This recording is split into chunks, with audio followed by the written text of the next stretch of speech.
ഇത് നമ്മുടെ തൃശ്ശൂർ തിരുവള്ളക്കാവിൻ്റെ പടിഞ്ഞാറ് നടയിലുള്ള ഒരു ചായക്കടയുടെ ഉൾഭാഗമാണ് കേട്ടോ ഇത്.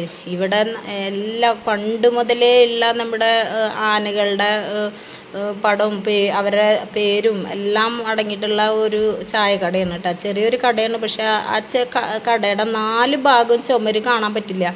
കാരണം അവിടെ മൊത്തം ഈ ആനകളുടെ പടമാണ് കേട്ടോ. അവരുടെ പേരും എല്ലാതും ഉണ്ട്. അതേമാതിരി തൃശ്ശൂർ ഉള്ള നമ്മുടെ പൂരത്തിന് വരുന്ന ആനകളുടെയും തിരുവമ്പാടി അവിടെയൊക്കെ വരുന്ന ആനകളുടെ പടങ്ങളും നല്ല ഇതായിട്ടുണ്ട് കേട്ടോ. അപ്പോൾ എല്ലാ ആനകളും ഇതിലുണ്ട്. ഇത് കാണാൻ ആഗ്രഹമുള്ളവരുണ്ടെന്ന് വെച്ചിട്ടുണ്ടെങ്കിൽ വരിക. തിരുവള്ളക്കാവ് പടിഞ്ഞാറ് നടയിൽ ഒരു ചായക്കടയാണ്, ചെറിയൊരു ചായക്കടയാണ്. പക്ഷേ അതിലിത്രയും വലിയ സംഭവം ഇതിൽ ഇങ്ങനെ ഞാൻ ആദ്യമായിട്ട് ഈ ചായക്കടയുടെ പേര് തന്നെ ആനക്കട എന്നാണ് കേട്ടോ.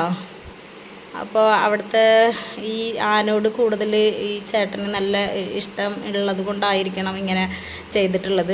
ഞങ്ങൾ ചെന്ന നേരത്ത് ചേട്ടൻ ഉണ്ടായിരുന്നില്ല. എനിക്ക് ആ ചേട്ടനെ കാണണമെന്ന് ആഗ്രഹം ഉണ്ടായിരുന്നു. ഇനി ഒരു ദിവസം പോകുമ്പോൾ എന്തായാലും ആളെ കണ്ടിട്ടേ പോരുള്ളൂ. കാരണം അത്രയും ഭംഗിയായിട്ട് സെറ്റ് ചെയ്തിട്ടുണ്ട്. ആനകളൊക്കെ കാണുമ്പോൾ നമുക്ക് ഈ ആനകളുടെയൊക്കെ ചിലതൊക്കെ ഞാൻ കേട്ടിട്ടുണ്ട്. നമ്മുടെ തൃശ്ശൂർ വരുമ്പോൾ അങ്ങനെ ഗുരുവായൂർ കേശവൻ അങ്ങനെ കുറേ ആനകളൊക്കെ കണ്ടിട്ട്.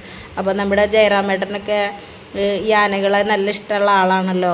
അപ്പോൾ ജയറാമേട്ടൻ ഈ വീഡിയോ ഒക്കെ കാണുകയാണെങ്കിൽ എന്തായാലും വന്നിട്ട് ഈ കടയിലൊന്ന് കയറി നോക്കണം കേട്ടോ. നന്നായിട്ടുണ്ട്. ആനകളെ നമ്മൾ കാണാത്തതും കണ്ടിട്ടുള്ളതായിട്ടുള്ള ആനകളുടെ ഒക്കെ പടമുണ്ട്. പണ്ടത്തെയൊക്കെ ഉണ്ട്, കുറേ വർഷങ്ങൾ മുന്നുള്ള ആനകളുടെ ഒക്കെ പടമുണ്ട് കേട്ടോ. അപ്പോൾ നന്നായിട്ടുണ്ട്. ഞാൻ വീഡിയോ ഫുള്ളായിട്ട് എടുത്തു. പിന്നെയും ഇനി കുറേ ഉണ്ട്, പക്ഷേ അത്രയ്ക്കും അങ്ങോട്ട് എടുക്കാനായിട്ട് പറ്റിയില്ല. ഒരു ഷോർട്ട് വീഡിയോ ചെയ്യാമെന്ന് വിചാരിച്ചിട്ട് എടുത്തതാണ് കേട്ടോ. എല്ലാ ആനകളുടെ പേരും ഉണ്ട് അതിൽ. അപ്പോൾ എല്ലാവരും വന്ന് ഇവിടെ ചായ കുടിക്കുക ഈ രാജേട്ടൻ്റെ കടയിൽ.